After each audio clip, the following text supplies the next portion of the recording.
آج کی کہانی لاڈلا شہزادہ اور لاڈلی رانی کی ہے، جہاں محبت نے ہر ڈر کو ہرا دیا۔ شیشے سے سجا خوبصورت محل تھا، جہاں پر ہر شام روشنیوں کی برسات ہوتی تھی۔ اس محل کا لاڈلا شہزادہ آج بالکل خاموش تھا۔ سرخ لباس میں آنکھوں میں نمی لیے ہوئے وہ پھولوں کی مالا کو ہاتھوں میں گھماتا ہوا گہری سوچ میں ڈوبا ہوا تھا۔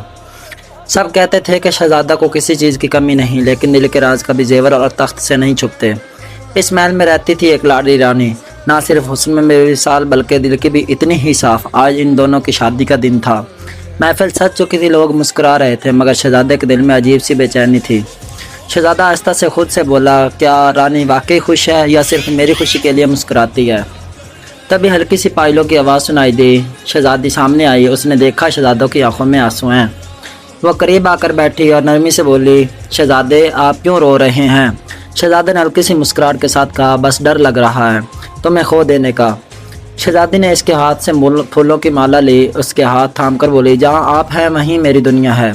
شہزادہ ہو یا عام انسان، میں صرف آپ کی ہوں۔ شہزادہ کی آنکھوں میں چمک آ گئی، اس نے مالا مہر کے گلے میں پہنائی اور کہا، آج سے تم صرف میری رانی ہو، میری زندگی ہو۔ اور اس شام روشنیوں کے بیچ ایک کہانی لکھی گئی، جسے لاڈلا شہزادہ اور لاڈلی رانی کی، جہاں محبت نے ہر ڈر کو ہرا دیا۔